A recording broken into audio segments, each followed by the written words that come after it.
हरे Krishna everyone. हम श्रीमद् भगवत गीता के तीसरे अध्याय को स्टार्ट करने जा रहे हैं, जिसका नाम है कर्म योग। तो लास्ट के सेशन में हम लोगों ने योगा लैडर को पढ़ा था। आई होप सो सबको याद होगा, नहीं याद होगा तो थोड़ा सा हम रिवाइज कर लेंगे। आज हम फर्स्ट श्लोक से स्टार्ट करेंगे कर्म योग के। तो इस अध्याय में टोटल 43 चैप्टर्स हैं, 43 श्लोका हैं। इसमें हम क्या सीखने वाले हैं? इसमें दो चीजें भगवान बताएंगे। निष्काम कर्म, दूसरा जो मनुष्य के शत्रु हैं दो, कौन से? काम और क्रोध, उनके विषय में बताएंगे। वो शत्रु कहाँ रहते हैं, उनसे कैसे छुटकारा पाया जा सकता है, ये भगवान बताएंगे। तो हमने पढ़ लिया इसका माइंड मैप कैसे है कि 1 से लेकर 9 तक श्लोका जो है भगवान से, उसमें अर्जुन प्रश्न पूछेंगे कि मैं वैराग्य की तरफ जाऊं या निष्काम कर्म करूं। 10 से लेकर 16 तक के जो श्लोक हैं उसमें कर्म कांड से कर्म योग तक कैसे प्रोग्रेस करना है उसके रिलेटेड है। 17 से 35 तक के श्लोक में निष्काम कर्मों का वर्णन होगा, और 36 से लेकर 43 तक के जो श्लोक हैं 36 to 43, उसमें लस्ट और एंगर, इन दोनों से बचना कैसे, इनसे सावधान रहना है, इसका वर्णन होगा। ठीक है, तो स्टार्ट करते हैं हम। सबसे पहला श्लोक है इस चैप्टर का। अर्जुन उवाच ज्यायसि चेत कर्मणस्ते मता बुद्धिर्जनार्दन तत्किं कर्मणि घोरे माम नियोजयसि केशव। इसमें अर्जुन कह रहे हैं, अर्जुन ने कहा, हे जनार्दन, हे केशव, यदि आप बुद्धि को सकाम कर्म से श्रेष्ठ समझते हैं तो फिर मुझे आप इस घोर युद्ध में क्यों लगाना चाहते हैं? तो श्लोक को समझने के लिए सबसे पहले हम ये देखते हैं कि पुराने चैप्टर का और इस चैप्टर का लिंक क्या है। सेकंड चैप्टर और थर्ड चैप्टर का लिंक क्या है? अब इसमें जो सेकंड चैप्टर था, सेकंड चैप्टर में जो एक श्लोक था 49 नंबर श्लोक, दूरे न है वरम कर्म, उसमें भगवान ने अर्जुन को बताया कि हे धनंजय, भक्ति के द्वारा समस्त ग्रहित कर्मों से दूर रहो और उसी भाव से भगवान की शरण करो। जो व्यक्ति अपने सकाम कर्मों का फल भोगना चाहते हैं वे कृपण है। इसका तात्पर्य क्या था कि भगवान कहते हैं कि अर्जुन, तुम भक्ति के द्वारा ना जितने भी ऐसे काम है जो नहीं करने चाहिए, ग्रहित कार्य, ग्रहित कार्य जो गुरु साधु शास्त्र करने के लिए नहीं कहते, उन कामों से दूर रहो भक्ति के द्वारा, बुरे कामों से दूर रहो और तुम भगवान की शरण ग्रहण करो। भक्ति की महानता को स्थापित कर दिया कि भक्ति योग सबसे श्रेष्ठ है, बता दिया। साथ ही क्या बताया कि जो लोग सकाम कर्मों का फल भोगना चाहते हैं वो कंजूस हैं। मतलब अगर किसी ने कोई कार्य किया, उसके बदले में किसी की फल की इच्छा है, तो वो कृपण है, वो कंजूसी है। क्लियर हुआ कि भक्ति योग श्रेष्ठ है, भगवान की भक्ति करना श्रेष्ठ है, रादर देन कि हम लोग कुछ काम करें और बदले में उसके फल की इच्छा करें। यहां तक क्लियर हुआ? ये भगवान ने 2.49 नंबर श्लोक में बताया था, दूसरे अध्याय के 49वें श्लोक में बताया था। अब अर्जुन यहाँ पे कंफ्यूज हो गए। अर्जुन क्या कहते हैं? अर्जुन को लगा कि अच्छा, भगवान ये कह रहे हैं कि भक्ति करो। भक्ति करने का मतलब भक्ति योग या बुद्धि योग, जो भी वो कह रहे हैं, इस पे प्लीज स्क्रिबल मत कीजिए। जस्ट 1 मिनट, ठीक है, थैंक यू। सो अर्जुन ने सोचा ठीक है, भगवान कह रहे हैं कि भक्ति योग को इतनी प्राथमिकता दे रहे हैं, इसका मतलब है कि भगवान की भक्ति करो। मतलब बुद्धि योग या भक्ति योग एक ही बात है, बुद्धि योग करो या भक्ति योग करो। तो इसका मतलब ये है कि मुझे युद्ध छोड़कर संन्यास ले लेना चाहिए, किसी जंगल में ले चले जाना चाहिए और वहां पे बैठ के भगवान की भक्ति करनी चाहिए। अर्जुन को इसका अर्थ ये लगा। हालांकि भगवान ने ये कहीं नहीं कहा कि तुम जंगल में चले जाओ, तुम माला लेके वहां पे बैठ जाओ, तुम युद्ध ना करो। भगवान तो बार बार कह रहे हैं, उत्तिष्ठ, खड़े हो, युद्ध करो, युद्ध करो। लेकिन हो क्या रहा है कि अर्जुन ने इसका गलत अर्थ लगा लिया। अब आपने कई बार देखा होगा कि हम वही सुनते हैं जो हम सुनना चाहते हैं। कई बार आपसे कोई व्यक्ति सलाह मांगने आते हैं और आपका वो अच्छा खासा 1 घंटा स्वीटी माता जी, आपके फ़ोन पे ना कोई स्क्रिबलिंग कर रहा है, प्लीज़ उनको थोड़ा मना करो, ठीक है? शायद वंश होगा। तो हमारे पास कोई सलाह माँगने के लिए आते हैं, तो हम अच्छा खासा उनको 1 घंटा देते हैं, बहुत समझा देते हैं। लेकिन इतना समझाने के बाद भी वो इंसान वही करता है जो वो करना चाहता है। वो हमारा बस टाइम वेस्ट करके चला जाता है। हमारी बात को सुनना नहीं, सिर्फ टाइम वेस्ट करना है और चले जाना है। करना वही है जो मन में आ रहा है। या फिर हम किसी से सलाह माँगने जाएँ, तो जो हमारे मन में आ गया ना एक बार कि हमने ये करना है, हम उसी विचार पे पहले से मन में सोच के जाते हैं कि हम यही करेंगे, बस दूसरे बंदे का हमने टाइम वेस्ट करना है बात करके कि किसी की एडवाइस ले ली। हम वही सुनते हैं जो हम सुनना चाहते हैं और कुछ नहीं सुनते। तब अर्जुन क्या सुनना चाहता है भगवान से? कि भगवान किसी तरीके से ये कह दें कि अर्जुन तुम बिल्कुल सही कह रहे हो, युद्ध करने की कोई ज़रूरत नहीं है, युद्ध करना छोड़ दो। तो क्योंकि अर्जुन ये सुनना चाहता है, तो भगवान जो भी बोल रहे हैं उसमें से अर्जुन अपना मतलब निकाल रहा है कि बुद्धि योग का अर्थ क्या है कि छोड़ दो युद्ध और संन्यास ले लो। एक्चुअल में भगवान ने ऐसा नहीं कहा, अर्जुन को ऐसा लग रहा है। क्लियर हुआ? ठीक है। अब देखो, कभी-कभी ऐसा लगता है जो लोग नए-नए भक्ति में आते हैं उनको ये लगता है कि अच्छा हमें पता लग गया कृष्ण ही भगवान है, गोलोक वृंदावन जाना है, तो क्या करना चाहिए? सब कुछ छोड़ दो, अब जंगल में जाते हैं या वृंदावन जाके बैठ जाते हैं, वहाँ पे जाके भक्ति करेंगे, ऐसा विचार मन में आता है। ना? या फिर अकेले कहीं पे बैठ जाओ, अकेले माला पकड़ के बैठ जाओ और भक्ति करो। एक्चुअल में ये सही नहीं है।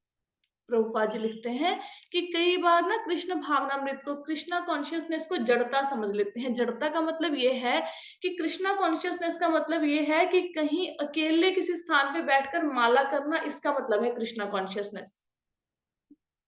लेकिन एक्चुअल में अगर कृष्णा कॉन्शियसनेस में आप ये सोचोगे कि मैं घर-बार छोड़कर कहीं पे चला जाऊँ या परमानेंटली मथुरा वृंदावन में चला जाऊँ, वहाँ पे अकेले बैठ के भजन कर लूँ, मैं भगवान को पा लूँगा, तो ऐसा होगा नहीं। ऐसा क्यों? क्यों नहीं होगा?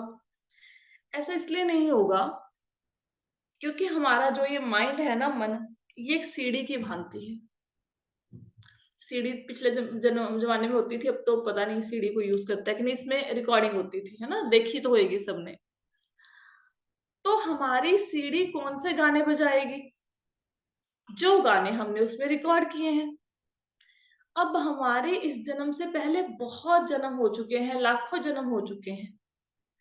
हर जन्म में हमने कुछ ना कुछ सेंस ग्रेटिफिकेशन करी, कोई ना कोई विषय भोगों का भोग किया हम लोगों ने। अब जो भी हमने इंद्रिय तृप्ति के साधनों का प्रयोग किया, जो भी सेंस ग्रेटिफिकेशन की, जिन भी चीज़ों को हमने भोगा, उसके संस्कार हमारे मन पर पड़ गए हैं। अब जो ड्रिंक करता है इंसान, वो ये थोड़ी ना कि इसी जन्म का संस्कार है, वो पिछले जन्म में भी ड्रिंक करता होगा, उससे पिछले जन्म में भी ड्रिंक करता होगा, तो वो संस्कार मन पे पड़ गया, उसको इस जन्म में भी ड्रिंक करना अच्छा लगता है। तो पिछले जन्म में जिसको क्रोध आता था, उसको उसके पिछले जन्म में भी क्रोध आता था, अभी भी क्रोध आ रहा है। वो इस जन्म का संस्कार नहीं है, वो पिछले जन्मों के हैं।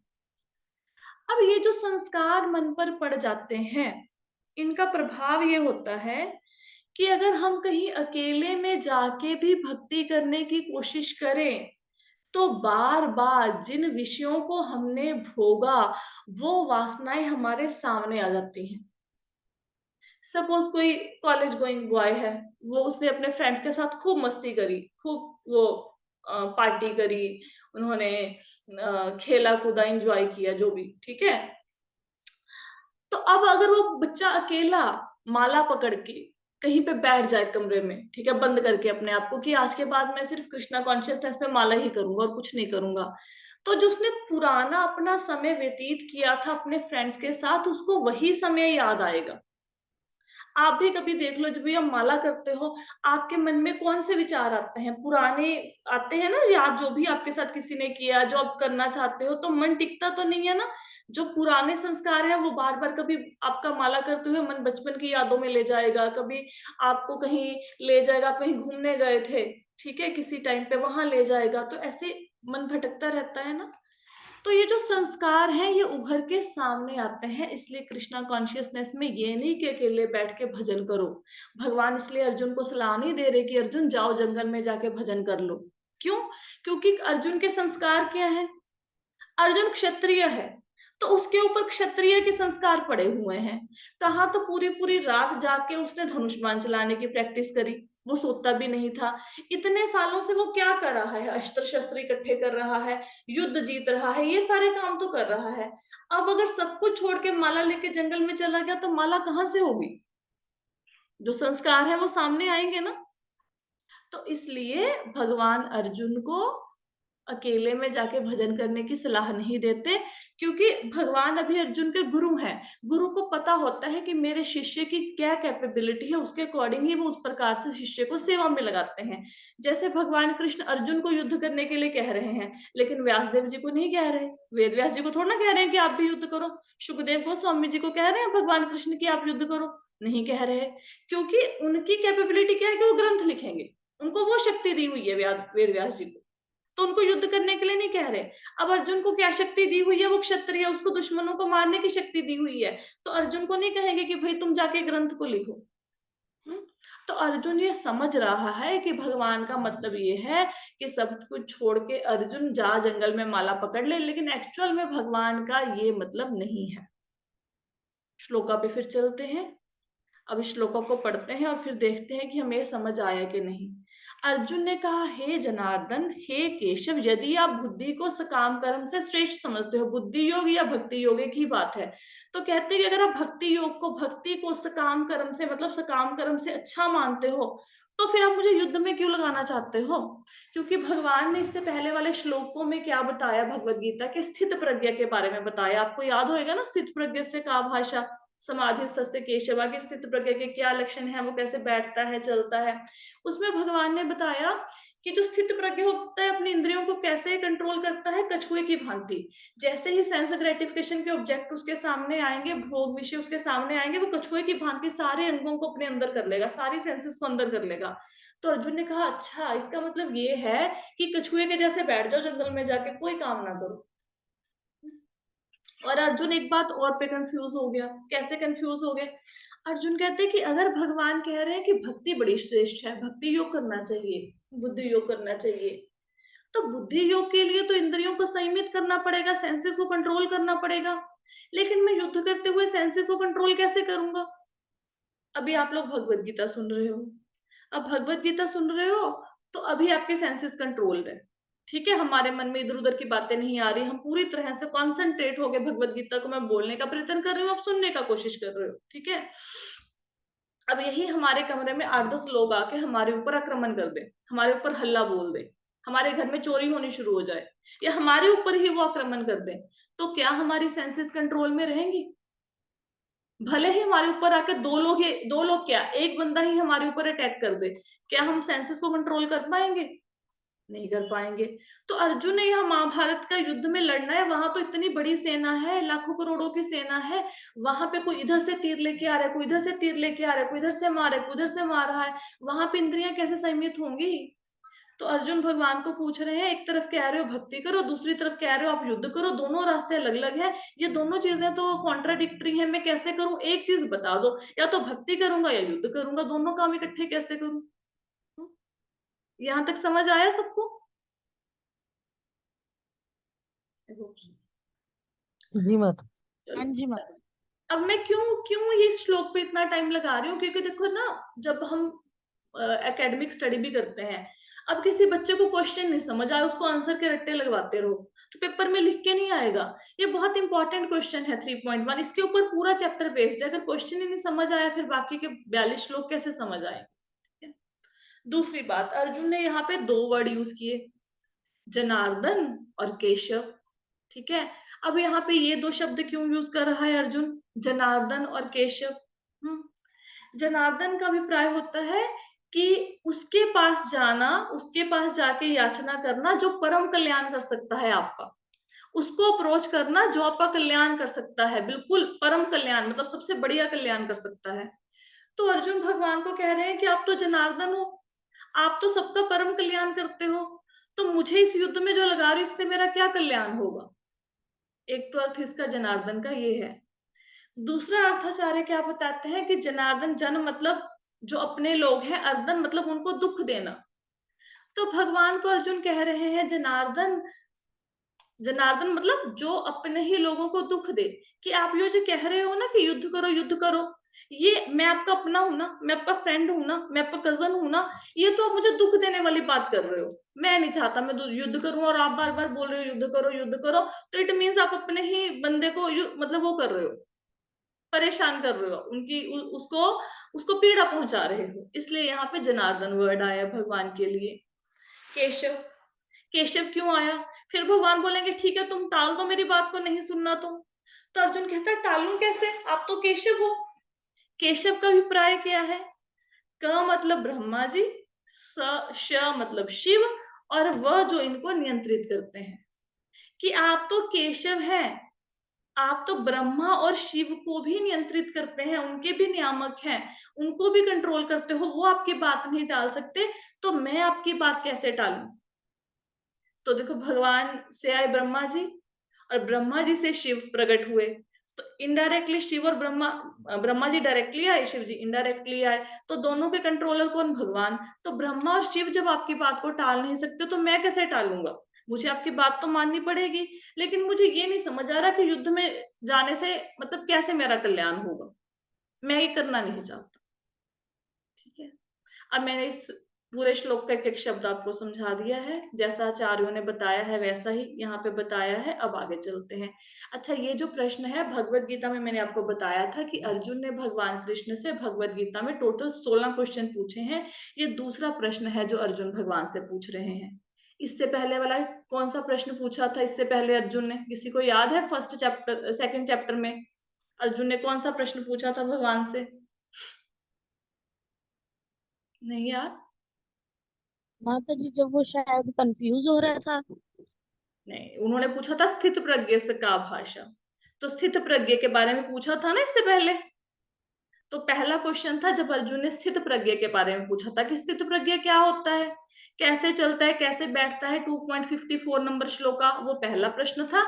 इस अध्याय में ये गलत लिखा गया कि यदि आप बुद्धि को सकाम कर्मों से श्रेष्ठ मानना चाहते हो तो मुझे युद्ध में क्यों धकेलना चाहते हो। ये सेकंड प्रश्न अर्जुन भगवान से पूछ रहे हैं। जब थर्ड प्रश्न आएगा तो मैं आपको बता दूंगी कि तीसरा प्रश्न भगवान से पूछ रहे हैं। अर्जुन अभी तक 2 पूछे हैं, ये सेकंड प्रश्न है 3.1 श्लोका में जो पूछा है।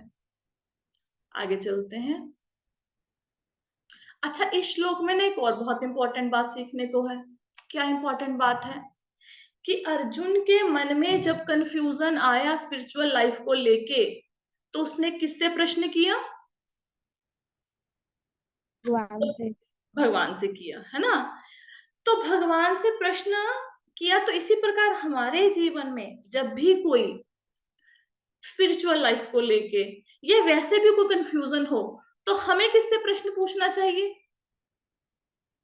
किससे पूछना चाहिए हमें उस प्रश्न का उत्तर? जब हमारे मन में कोई कंफ्यूजन हो, किसको अप्रोच करना चाहिए? मेंटर से मांगा जो भी हमारा गुरु है, मेंटर। तो हमें अपने स्पिरिचुअल मास्टर के पास जाना चाहिए, हमें अपने गुरु के पास जाना चाहिए। और जिन लोगों ने अभी दीक्षा नहीं ली, जिन्होंने गुरु धारण नहीं किए हुए, वो किसके पास जाएंगे? शिक्षा गुरु के अपने पास। बड़ों से करते हैं। देखो, आपके हृदय में एक गुरु बैठे हैं ना, कौन बैठे हैं? उनको क्या नाम है, उनको क्या कहते हैं? जो आपके हृदय में बैठे हैं उनका नाम क्या है?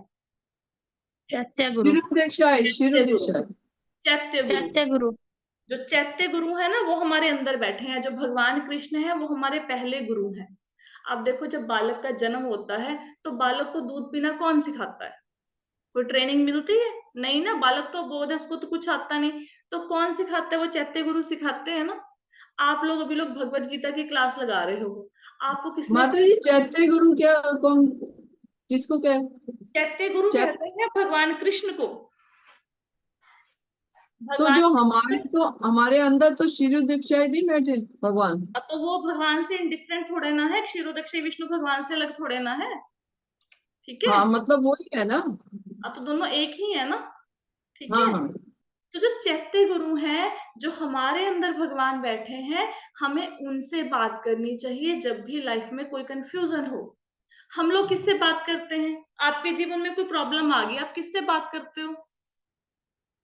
कुछ भी आगे जीवन में कोई समस्या आ गई, किससे बात करोगे? बताओ भाई, किसको, किसी को तो अप्रोच करते होगे। जीवन में कोई कंफ्यूजन है, कुछ मन में चल रहा है, कोई परेशानी चल रही है, किससे बात करते हो? भगवान माता से, जी अपने श्री कृष्ण बड़ों भगवान जी से।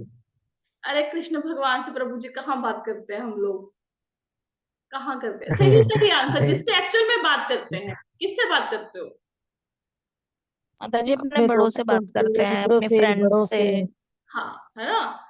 देखो जो अब मैं आपको ना एक जो अपने बहुत, संग में हो, हाँ हाँ ऐसे। जो संग में है अपने। अच्छा, आपको आपकी नौकरी में कोई प्रॉब्लम आ गई, आप किससे बात करोगे? किरण कुमार जी, प्रभु जी, आप बताइए किससे बात करोगे? आपको नौकरी में कोई प्रॉब्लम आ रही है, मैम किससे? ऑफिस ऑफिस से रिलेटेड तो, ऑफिस से रिलेटेड ऑफिस जो के लोग हैं, बंदे से बात जो करोगे ना, है ना। उससे बात की जाएगी। हाँ जी, ऐसे बात करते हैं, है ना। बिल्कुल एग्जैक्टली मैम। देखो अब यहाँ हाँ पे ना जी। एक बहुत अच्छी चीज, ये श्लोक ना बहुत ज्यादा, इतना इंफॉर्मेटिव श्लोक है ना, इसके ऊपर 2 दिन लगा सकते हैं हम बड़े मजे से, और इतनी अच्छी बातें इससे निकल के आएंगी ना कि आपको बहुत अच्छा लगेगा सुनने में। देखो, पहली बात, आपको पता है हमारे जीवन में एक वर्ड होता है डस्टबिन। हमारे जीवन हाँ में बहुत जी। सारे डस्टबिन हैं, पता है आपको? ये डस्टबिन कौन है? हमारे जीवन में कोई एक पर्सन होता है, ठीक है, कोई भी हो सकता है। वो हस्बैंड हो सकता है, वाइफ हो सकती है, आपके पेरेंट्स हो सकते हैं, आपके फ्रेंड्स हो सकते हैं, कोई सहेली हो सकती है, कोई रिश्तेदार हो सकता है, एक भी हो सकता है। डस्टबिन एक से ज्यादा भी हो सकते हैं। अब हमारे अंदर हम इस डस्टबिन को कैसे यूज करते हैं? जब भी हमारे जीवन में, क्यों कहते हैं पंजाबी में, स्यापा बह गया, जब कोई क्लेश हो गया, है ना, तो इमीडिएटली हम किसको अप्रोच करते हैं, किसके पास जाते हैं? डस्टबिन के पास, ठीक है। अब वो जो भी हो, आपकी मदर हो, फादर हो, मतलब जो भी हो, अब वो जो डस्टबिन, अब जब मार्केट से हम डस्टबिन खरीद के लेके आते हैं, आप कोई ऐसा थोड़ा ना लेके आओगे जो आंखों को पसंद ना आए। कैसे खरीदते हो? जो घर में पड़ा हुआ सुंदर लगे वैसे ही खरीदते हो ना। तो हम डस्टबिन बहुत ना सावधानी से चूज करते हैं। हमारा जो डस्टबिन है वो होता है, हम उसको अप्रोच करते हैं जो हमें हमारी गलती ना बताए, जो हमें ये कहे तुम ही सही हो, तुम्हारा डिसीजन बिल्कुल सही है, आप यहाँ पे बिल्कुल सही थे, जो सामने वाला बंदा था वही गलत था। अच्छा, तुम्हारे साथ ये हो गया, बहुत बुरा हुआ, तुम्हारे साथ तो ऐसा नहीं होना चाहिए था। और हम हर बार जीवन में जो भी कुछ होता है, हम उसी डस्टबिन को अप्रोच करते हैं। आप रिलेट कर पा रहे हो? इज इट ट्रू और नॉट? हाँ जी माता जी, समझ आ रहा है। हाँ माता जी सही है। और वो जो डस्टबिन होता है ना, उसमें अब हमने डस्टबिन में डालते क्या? आप डस्टबिन में क्या डालते हो? क्या डालते हो? कचरा। कूड़ा थॉट्स डलता है, डालते हैं कचरा माता जी, डलता है। थॉट्स। ये कचरा डालते हैं ना। अब जैसे ही हमारे जीवन में कोई आया, सपोज किसी का झगड़ा ही हो गया, हस्बैंड वाइफ का ही झगड़ा हो गया, बच्चे से कोई बात होगी, तो इमीडिएटली उस डस्टबिन में जाके सारा कचरा फेंक देंगे, उसको फोन लगाएंगे और सारा, अब जो हमारे अंदर की गंदगी थी सारी उसमें डाल देंगे। ऐसा करते हैं ना हम लोग, बार बार हाँ बार जी माता जी। डस्टबिन को अप्रोच करते हैं, और हमें ना वो डस्टबिन प्यारा बड़ा लगता है। अच्छा, उस डस्टबिन से हम पीछा नहीं जैसे छुड़ाना चाहते। जैसे माता जी हम कहते हैं हमारा मन हल्का हो गया उससे बात करके, ये मन वो चीज। हल्का होना कुछ नहीं है। ये कोई मन नहीं हल्का होता, ये बस कचरा नहीं फेंक मैम, रहे हैं। नहीं माता जी, जैसे हम कह रहे हैं ना, हमने अपना कूड़ा उसके अंदर डाल दिया हम बस तो वो कूड़ा चीज डाल है दिया। मन हल्का। अब हो सकता था हाँ। उस बंदे का माला करने का समय हो सकता था बंदा कुछ और कर रहा हो, लेकिन हमारे अंदर तो कूड़ा था ना, बस हमने अपना कूड़ा निकाल के दूसरे के ऊपर डालना है। ये हम करते हैं जीवन में, और ऐसे ही जीवन चल रहा है। और आपको पता है, ये बताने से मन हल्का नहीं होता, कुछ नहीं मन हल्का होता। बताने से पता क्या होता है? वो इंसान आपकी तरफदारी करता है कि yes you are right and the other person is wrong. इसीलिए तो डस्टबिन को अप्रोच कर रहे हैं। आप किसी को फोन करो, आप किसी को बोलो भाई मेरा आज झगड़ा हो गया, अपने हस्बैंड से झगड़ा हो गया, उसने मुझे ऐसे ऐसा बोला, सामने वाला बंदा आपको 10 गालियां निकाल दे, तुम भी तो ऐसे हो, तुम भी ऐसा झगड़ा करते हो, तुम्हें बोलने की तमीज नहीं है, अब दोबारा से उस बंदे को फोन करोगे? बताओ, करोगे उस बंदे को नहीं फोन? करेंगे माता जी, नहीं नहीं करोगे, करेंगे, बिल्कुल नहीं करोगे। नहीं अच्छा, करेंगे। आप किसको फोन करोगे? आप बोलोगे मेरा हस्बैंड से झगड़ा हो गया, हो तुम्हारे हस्बैंड ऐसे करते हैं? नहीं, हमारे तो ऐसे बिल्कुल नहीं करते, ये तो बहुत बुरा हुआ बहन तेरे साथ, तुम कैसे रह रही हो उस घर में, तू धन्य है। अब हम उस डस्टबिन को फोन करेंगे, सेकंड वाले को? बार बार करें। बार बार करेंगे, बार बार करेंगे। और पता, उस सामने बंदे को पता भी नहीं कि मुझे डस्टबिन बना दिया उसने, वो भी, उसको भी आनंद आ रहा है ना, उसको भी मजा आ रहा है, वो भी सुन रहा है, मजे ले रहा है, आप भी सुना सुना के मजे ले रहे हो, मन में उनका बोझ कोई हल्का नहीं हो रहा, कुछ नहीं होता ये। पैसे भी खर्च होते हैं, फोन की कॉल भी जाती है, ये सरकार ने जो फ्री कर दिया इसके चक्कर में अभी पैसे बनता, तो शायद जब मन ना हल्का ही ना करते। अगर एक्चुअल में पुराना समय आ जाए ना, 1995 आ जाए, और आपके आउटगोइंग और इनकमिंग के 5 रुपए पर मिनट के पर डे लग जाए ना, मन का बोझ हल्का क्या, आप पूरा भर लोगे, मन हल्का नहीं करोगे। जब पता लगेगा ना 250 रुपए का बिल बन गया, कोई मन नहीं हल्का होगा। पेजर पेजर पे बात करते थे मैम। करते थे ना। अब आपको पता लगे कि आपके इनकमिंग और आउटगोइंग के 5.5 रुपए पर मिनट के लगेंगे, आप मन हल्का करोगे 1 घंटे के लिए? नहीं माता जी। फिर तो अब माता जी ऐसे क्या मन के देखिए, ऊपर बोझ 32 रुपए डालेंगे? की। सो बहुत बहुत कुछ सीखने को है इस श्लोक से। तो अपनी अपनी, अच्छा कई बार आप डस्टबिन बन भी जाते हो, ये तो आपने किसी को यूज किया ना, बहुत सारे लोग आपको भी डस्टबिन बनाते होंगे। मेरी वाइफ से मेरा झगड़ा हो गया, किसी ने सुन लिया ऑफिस में, उसने आपको सांत्वना दे दी, मेरा झगड़ा बॉस से झगड़ा हो गया, किसी ने आपको बोला बॉस तो है ही खड़ूस, ऐसा ही है, हर बार वो आप उसको अप्रोच करोगे, आप भी डस्टबिन बनते होंगे कभी ना कभी, ठीक है? तो ये डस्टबिन बनने के चक्कर में मन का बोझ कोई नहीं हल्का हो रहा है, ये तो टाइम वेस्ट हो रहा है बस। और दूसरा बंदा आपको ये दिखा रहा है कि तुम ठीक, बाकी सारी दुनिया गलत। और हमें मिरर दिखाने वाला कोई इंसान मिल ही नहीं रहा जो तो हमें बोल दे कि तुम ही गलत, तुम ही गलत हो, बाकी दुनिया गलत नहीं है, राइट? तो हमें करना क्या चाहिए? ये जो हम वो शुगर कोटेड वर्ड यूज करते हैं ना कि हम भगवान को अप्रोच करते हैं, कोई भगवान को अप्रोच नहीं करता। अगर आपके जीवन में कोई भी समस्या है, जब हम हमारे हृदय के अंदर भगवान बैठे हैं, पता लग गया, तो उनको क्यों नहीं बताते मन की बात? क्यों नहीं बात करते उनके सामने बैठ के? वो सुनेंगे नहीं, क्यों नहीं सुनेंगे भाई? जब भगवान भोग स्वीकार कर सकते हैं आपका, तो भोग स्वीकार किससे करते हैं? भगवान खाते हैं तभी है, तो भगवान के कान भी हैं, भगवान सुनते भी तो हैं, तो भगवान को सुनाओ, क्यों इधर उधर भागते फिरते हो? और जहां पे हम बात सुनाएंगे वो आपको सोल्यूशन नहीं दे पाएगा कभी। कोई इंसान, आप किससे पूछो मेरे को बिजनेस में घाटा हो रहा है, क्या सोल्यूशन देगा वो? भगवान से बात करोगे, भगवान को सुझाएंगे ना हमें। और भगवान इतने पावरफुल हैं कि भगवान आपके कर्मों को काट सकते हैं, भगवान जो चाहे आपको प्रदान कर सकते हैं, भगवान बुद्धि दे सकते हैं, भगवान मुसीबत से निकलने की शक्ति दे सकते हैं, भगवान बुद्धि को स्थिर कर सकते हैं। लेकिन वो जो डस्टबिन है, हमने जाना उसके पास है ना।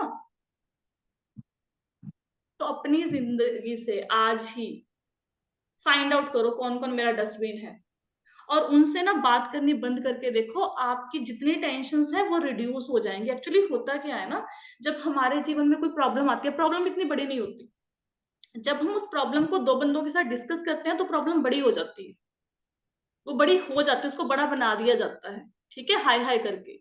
एक्चुअल में प्रॉब्लम बहुत बड़ी नहीं होती।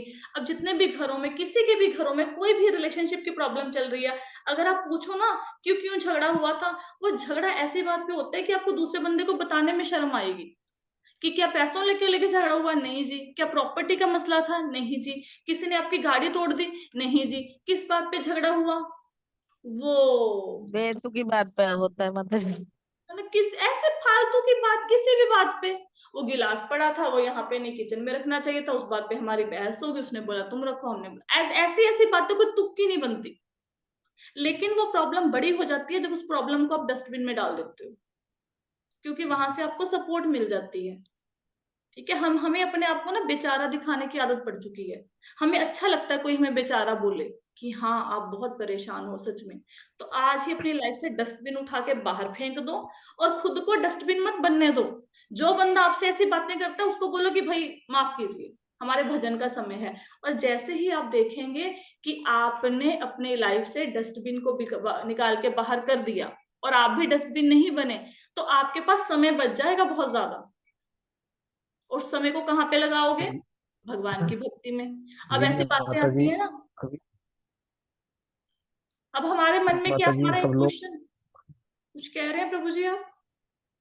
हाँ माता जी मैं कह रहा था, मैं क्या, हम लोग, हमें पता होता है कि हमारी गलती क्या है, हमसे क्या गलती हुई है, और हम ठाकुर जी से, भगवान जी से, कृष्ण भगवान जी से हम सामने बैठ के हम बोल सकते हैं कि हमसे ये यस। गलती हुई है, या ये हाँ, ये सवाल हमारा, ये चीजें हम सबसे, हम अपने, औरत अपने आदमी से छुप हो सकती है, आदमी औरत से, बच्चे माँ बाप से, सबसे छुप हो सकते हैं, लेकिन भगवान से नहीं छुप हो सकते।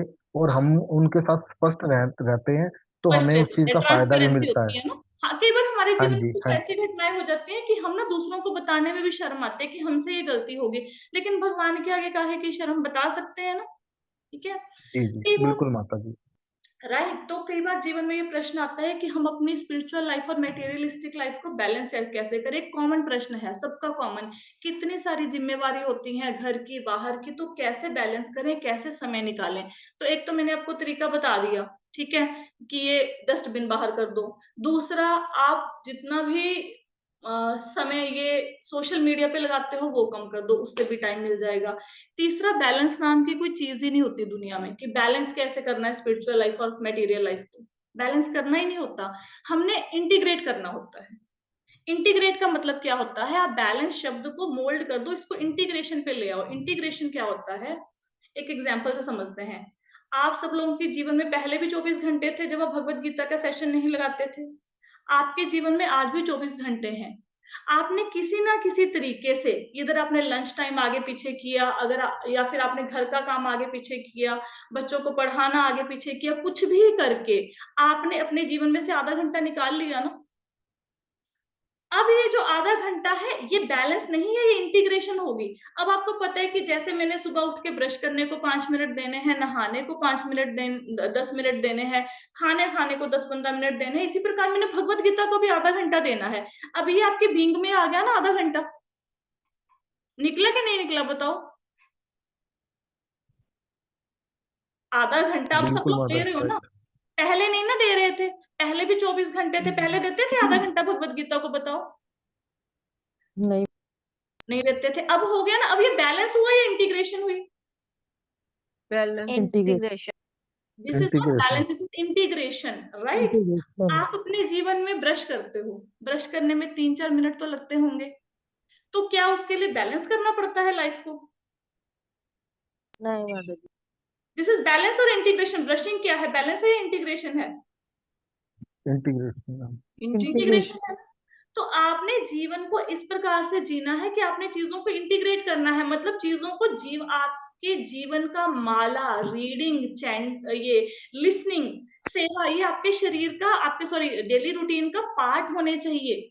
जैसे रोज ब्रश करते हैं उसके लिए समय निकालते हैं, नहाने के लिए, ब्रेकफास्ट करने के लिए, तो भक्ति ऐसी नहीं है कि मेरे को जब समय मिलेगा तब मैं तेरी तरफ देखूंगा, अब मुझे सारे घर के काम निपटेंगे, सब कुछ हो जाएगा, तब अगर मुझे समय लगा तो मैं ये देखूंगा, रीडिंग, लिसनिंग, ये सारा चैंटिंग, ये नहीं।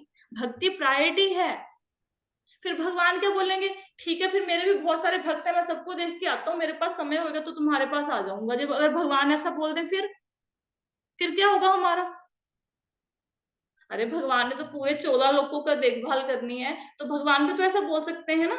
तो जो लोग भक्ति को प्रायोरिटी देते हैं, जो भगवान को प्रायोरिटी देते हैं, भगवान भी उन भक्तों को प्रायोरिटी देते हैं। लेकिन जो भगवान को प्रायोरिटी नहीं देते, फिर भगवान भी बैक फुट पे होके बैठे हैं, फिर कर ले अपनी मन मर्जियां।